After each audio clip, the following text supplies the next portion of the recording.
नमस्कार दोस्तों, आज हम बात करेंगे इस असमंजस की कि अपनी जो लड़ाई है असल में वो किससे है। इसका ਆਪਾਂ कुछ चिंतन करेंगे सब, फिर अपने अपने हिसाब से इसको सोच के अपना अपना हल निकालो।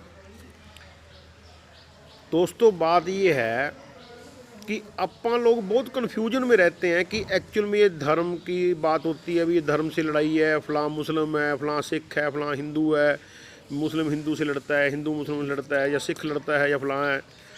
थोड़ा इसमें ਆਪਾਂ थोड़ा गंभीर चिंतन करते हैं दोस्तों। आज आप मैंने इसकी कुछ रिसर्च करी है, डीप रिसर्च करी है, तो उसको मेरे को जो समझ आया वो मैं अपनी बात कहता हूँ, बाकी आप अपनी मर्जी के मालिक हैं। दोस्तों एक्चुअल में सदा से ये चलता है, जो अपनी जो लड़ाई है ये अपनी नहीं कह के आप ये समझे, जो संसार की जो लड़ाई है ये दो तरीके की लड़ाई है।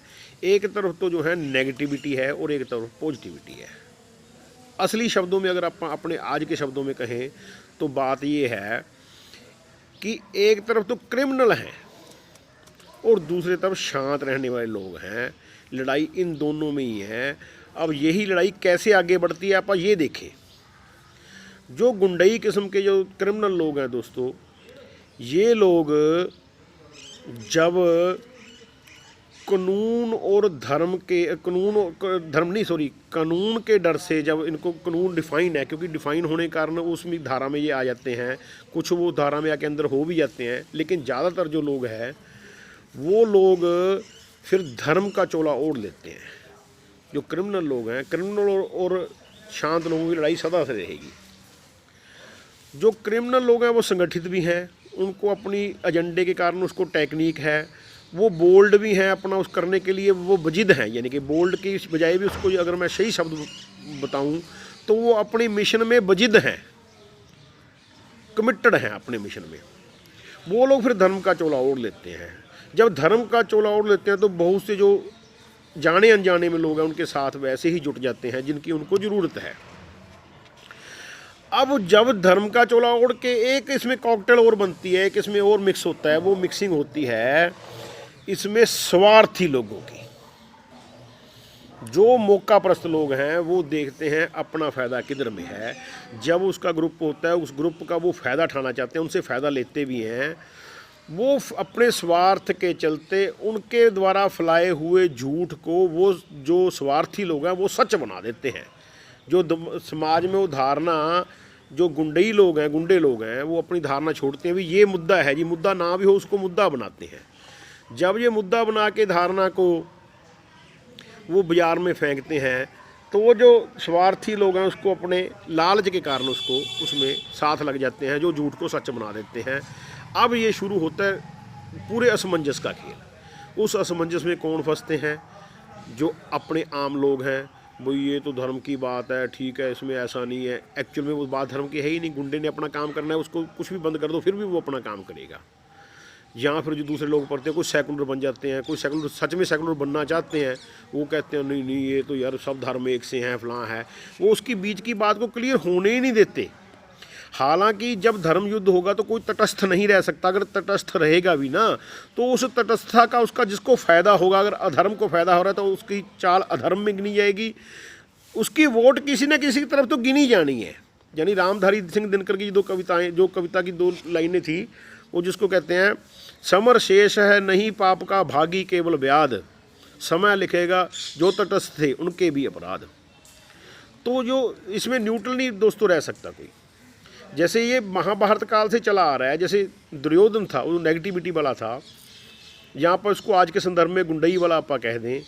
तो जो सेकुलर या तटस्थ अगर भीष्म पितामह जी को मान भी लें आप बिल्कुल ठीक होने के बाद, लेकिन उनका जो कार्य था उसका फ़ायदा अल्टीमेटली किसको पहुँचा? सही गलत तो इसमें ये हो जाता है।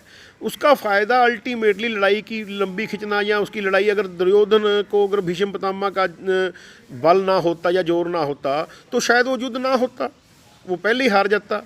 आज भी वही पोजीशन है दोस्तों, वही बातें हैं, वही जो सेकुलर अपने आप को कहाते हैं, अनजाने में या जाने में उनका बल पाकर और जो धर्म का बल पाकर जो गुंडे लोग हैं, जब वो अपना दम और अहंकार का जो मसला, अपना डोमिनेशन का जो मसला वो सिद्ध करना चाहते हैं, वो अपना जो वर्चस्व है वो गुंडा अपना वर्चस्व नहीं छोड़ना चाहता। अब जब ओपन समाज में एक क्राइम के तौर पे आता है तो उसको स्वीकार नहीं हो पाने के कारण, सरकार की भी ऊपर डंडा होने के कारण वो कर नहीं पाता, तो उसका फिर दूसरा वो मुद्दा बनाता है। मुद्दा बना के फिर वो किसी तरीके से कोई नाम बनाता है, कोई खालिस्तान टाइप नाम बनाता है, कोई और नाम बनाता है, तो वो अलग अलग तरह से इसको जो है अपना उसको यूज करता है।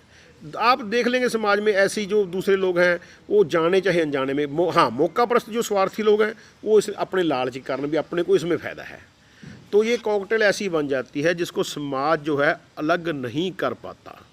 दोस्तों ये बात देखने वाली है, लेकिन लॉस उसमें सारा समाज को ही होता है।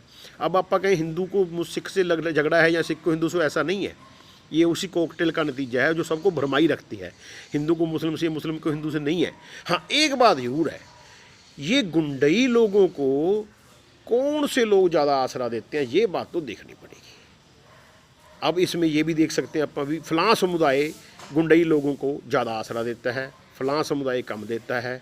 गुंडों का महिमा मंडन कौन करता है और कौन गुंडों को एक्सेप्ट नहीं करता, ये तो दोस्तों आपको जो है देखना पड़ेगा। जो लोग ये समझो आप, जिस गुंडई को जो तबका, जो समाज जो ज़्यादा एक्सेप्ट करता है, वो समाज भी फिर इसका दोषी बन जाता है। अब ये सब ने आपने देखना है, चिंतन करना है। मेरी ये अपनी समझ है, हो सकता है गलत हो, अपने आप पे चिंतन करो। फिर धीरे धीरे जैसे कोई सवाल आएंगे दोस्तों फिर आप उस पर बात करेंगे। धन्यवाद। सत्य सनातन धर्म की जय।